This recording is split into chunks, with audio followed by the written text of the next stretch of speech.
kalpanaDubey.com। Ramcharitmanas में श्री राम लक्ष्मण परशुराम संवाद ऐसा संवाद है जिसमें व्यंग्य भी है, जिसमें रोचकता भी है, जिसमें कटाक्ष भी है, जिसमें प्रेम भी है, जिसमें वात्सल्य भी है, जिसमें क्रोध भी है। रामचरितमानस में यह सबसे रोचक कांड माना जाता है। बहुत ही सुंदर इसमें चित्रण किया गया है परशुराम जी के क्रोध का और लक्ष्मण जी की शैतानियों का, उनके व्यंग्य बाणों का। राम लक्ष्मण विश्वामित्र जी के साथ यज्ञ की रक्षा करने के लिए जाते हैं। वहां पर ताड़का का वध करते हैं, सुबाहु का वध करते हैं और फिर विश्वामित्र जी के साथ जनकपुर आते हैं। जनकपुर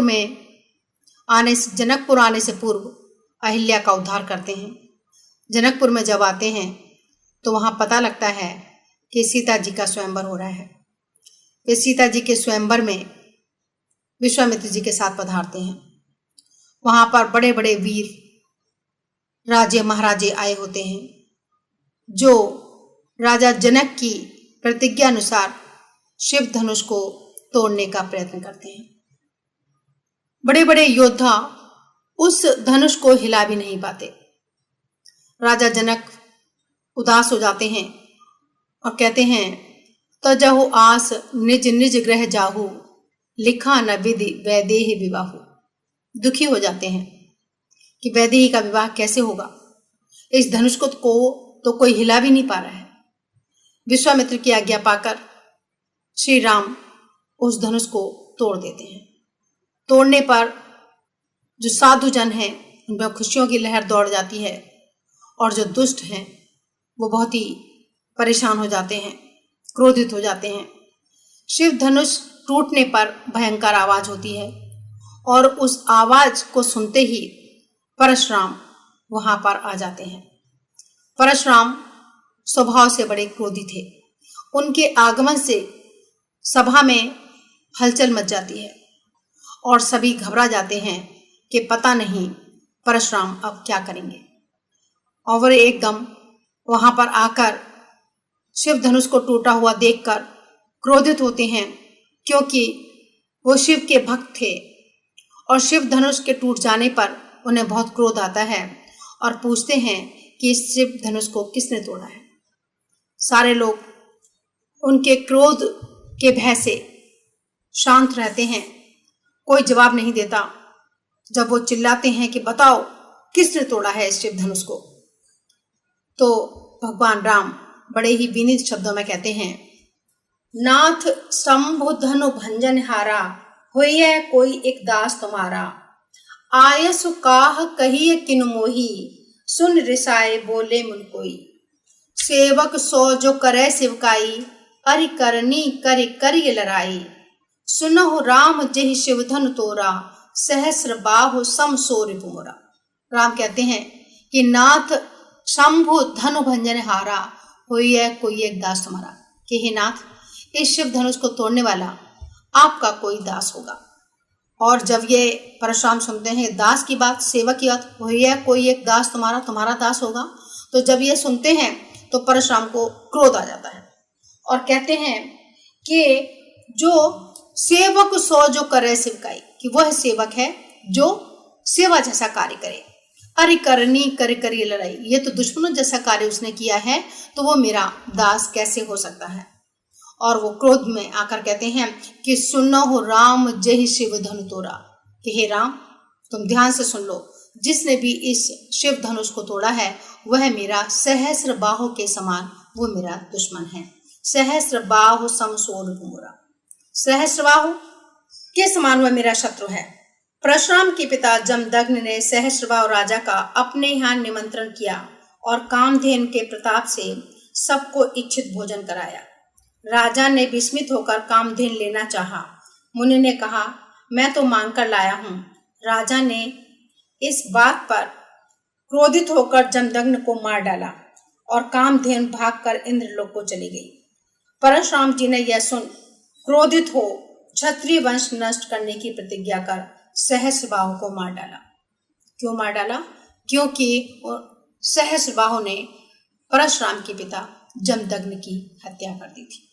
तो इसलिए परशुराम ने क्षत्रियों से पृथ्वी को रहित कर दिया, यानी कि क्षत्रियों का नाश उन्होंने बार बार किया।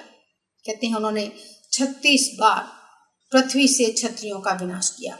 तो कहते हैं सहस्र बाहु समसोर भूमरा, कि जिसने भी इस धनुष को तोड़ा है वह मेरे लिए सहस्र बाहु के समान है। और क्रोध में आके कहते हैं कि सो बिल गाय बिहाय समाजा, न तुम्हारे जय हैं सब राजा। शून्य मुन्य बचन लसन मुस्काने, बोले परस धरऊ अपमाने। कि सो बिल गाय बिहाय समाजा, कि जिस किसी ने भी इस धनुष को तोड़ा है वह अलग हो जाए, यानी कि सभा से उठकर अलग खड़ा हो जाए, मुझे बताए कि किसने तोड़ा है। और उसकी परशुराम की ये क्रोध भरी बातें सुनकर लक्ष्मण मुस्कुराने लगते हैं। बोले परस धरऊ अपमाने, कि तुम इतना चिल्ला रहे हो, जब परस तुम्हारे पास है तो उसका प्रयोग क्यों नहीं करते। लक्ष्मण जी कहते हैं कि भव धनु ही तोरे लरिकाई, कबहुन असरिस कीन गुसाही। यही धनु पर ममता के ही हेतु, सुन रिसाए कह भकुल केतु। लक्ष्मण जी और उनकी क्रोध में अग्नि का काम करते हैं और कहते हैं कि बहु धनुहा तोरे लड़काई, कि हमने बचपन में बहुत से धनुष तोड़े लेकिन किसी ने हम पर इतना क्रोध नहीं किया। यही धनु पर ममता के हेतु, कि आपकी इस धनुष पर इतनी ममता क्यों है। सुन रिसाए कहे भ्रकुल केतु, हे भ्रकुल केतु, हे भ्रग के वंशज, आप बताइए कि आपको इस धनुष पर इतनी ममता क्यों है। और ऐसी बात सुनकर परशुराम जी और भी क्रोधित हो जाते हैं। रे नप बालक काल बस, बोलत तो ही न समार, धनु ही समुद्र पुरार धन, विदित सकल संसार। कि हे बालक, तुझे समझ नहीं आता, धनु ही समुद्र पुरार धन, कि क्या सारे धनुष एक जैसे हैं। तुझे यह समझ नहीं आता कि यह त्रिपुरारी का धनुष है, शिव का धनुष है। यह धनुष साधारण धनुष नहीं है। सारा संसार जानता है कि यह शिव धनुष है, यह कोई साधारण धनुष नहीं है।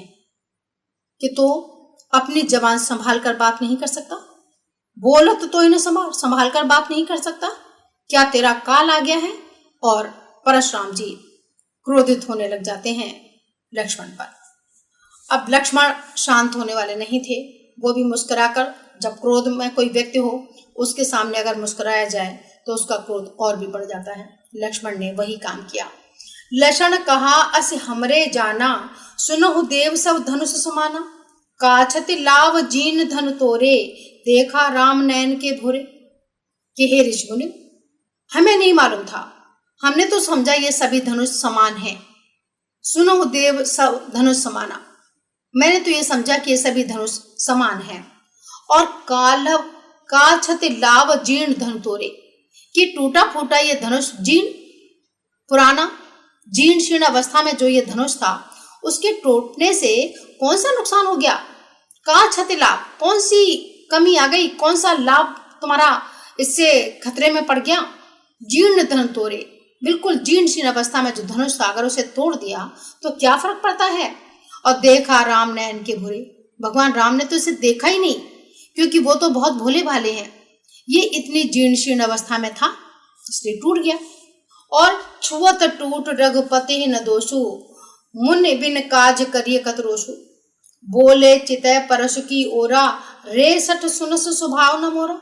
और लक्ष्मण जी पुनः उनको क्रोधित करते हुए कहते हैं कि छुअत टूट रघुपति न दोषु, कि इसमें भगवान का, राम का कोई दोष नहीं है, ये तो छूटते ही टूट गया। इतना जीर्ण शीर्ण अवस्था में था, इतना पुराना था कि इसको तोड़ने के लिए कोई प्रयत्न ही नहीं करना पड़ा। इसे तो छुआ और वो छूने से ही टूट गया। kalpanadube.com इंटरनेट पे हिंदी साहित्य और व्याकरण सीखने का आसान उपाय।